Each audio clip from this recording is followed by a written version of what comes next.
with Kaminsky Chassis Fabrication, and I'm going to show you today what I'm working on. This is a 1966 Chevrolet pickup. It's a long bed.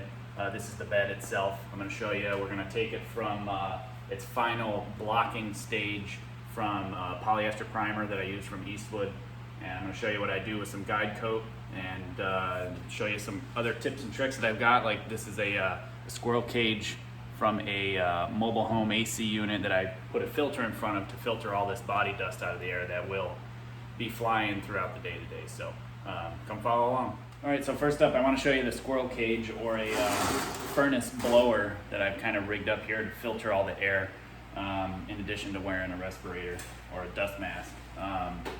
It's wired 220, so I've got just a regular dryer plug wired into this thing. From what I understand, black is generally high speed, so that's basically all I'm worried about.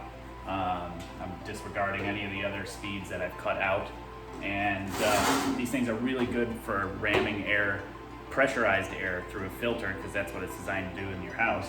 So all I did was basically get the cheapest filter, got it at like Ace Hardware, and built a little plywood receptacle for it here. And as I'm running it, if it gets really, really clogged, I can just basically take it and flip it around and use the other side of it. And then once a day, I blow it out with some compressed air, and then, I don't know, maybe once a month or so, once this material starts really breaking down, I'll swap it out.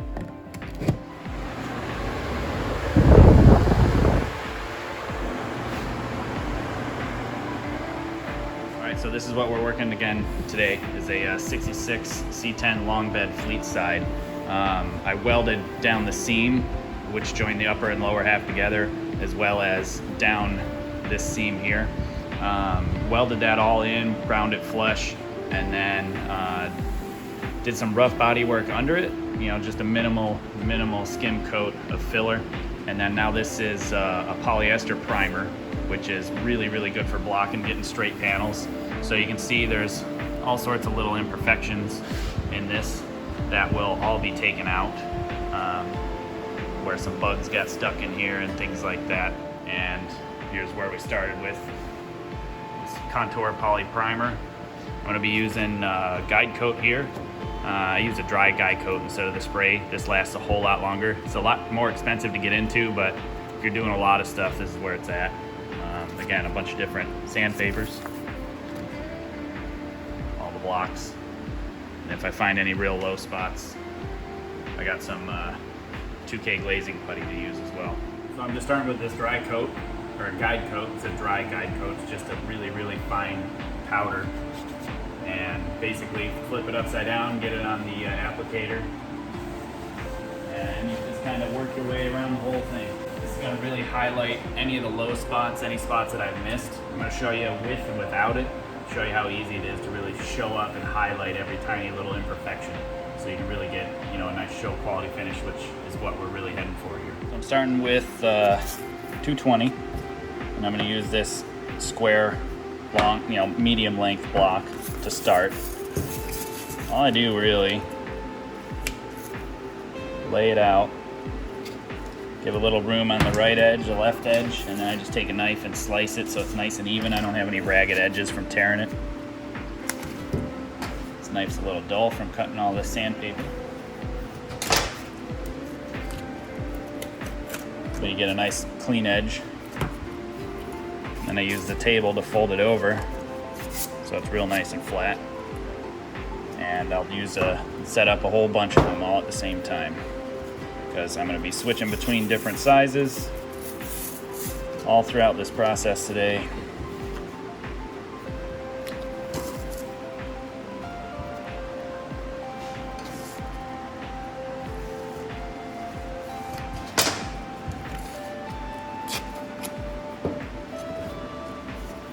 Fold it over so you can see I've used both sides, because it's got a little medium crown on this side and a flat spot on this side. So I'm going to start with this and show you where we're at.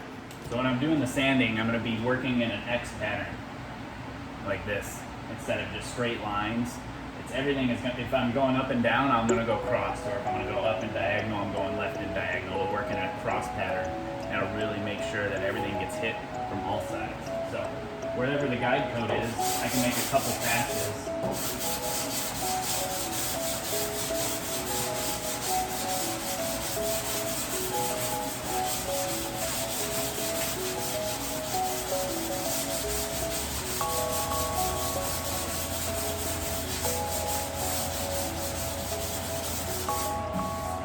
You can already see low spots, the dark area showing up. But if I do it in an area where I didn't put the guide coat, it's a lot harder to see.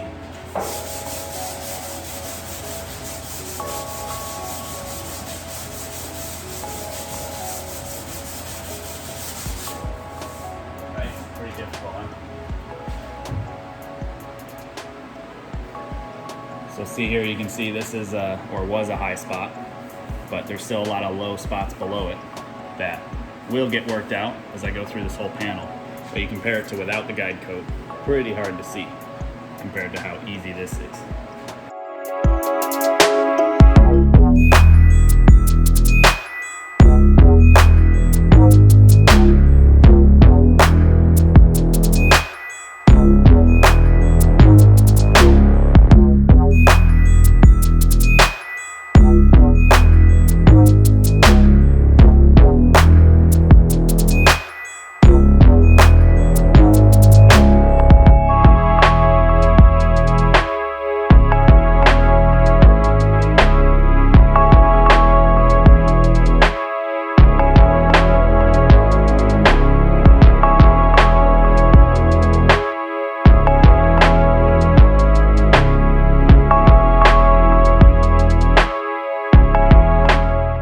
All right, after 4 hours of sanding, I got the first blocking done with 220.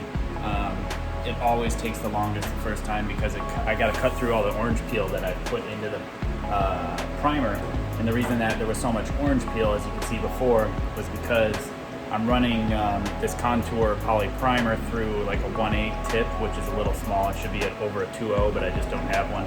So it ends up coming up a little bit too orange peely, so it takes some extra time, especially with the 220 to block it out. But as you can see, now we are smooth. Everything's very clean. There's a couple of small low spots rather. There's a spot here that I must have missed, so that'll get a skim coat of 2K glazing putty, and there's another small one right there. But as you can see, very straight. All right, so I have a couple of small pinholes that need to be worked out and filled in. So I got some 2K glazing putty here that I'm going to use up. Got to knead up the catalyst first, otherwise it's not always evenly mixed. And I don't need much.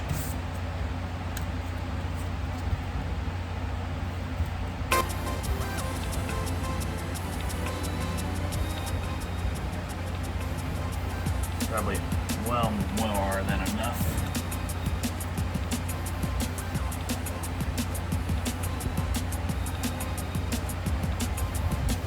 We don't need much of the catalyst, such a small amount.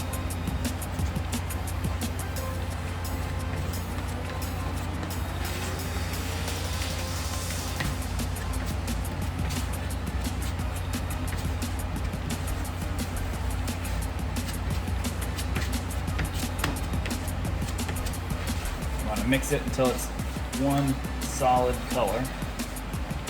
And you don't see any difference throughout it. Good.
Some of these are probably going to come out in the next blocking, but better be safe than sorry. I'm going to get it on before I head to 320 grit for the final block before sealer gets shot on and then color.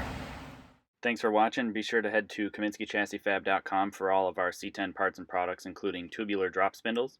Be sure to hit that subscribe button and the notification bell to be notified every time a new video is uploaded. We'll try to upload videos weekly at minimum and show you what we're working on in the shop. Thanks. Take it easy.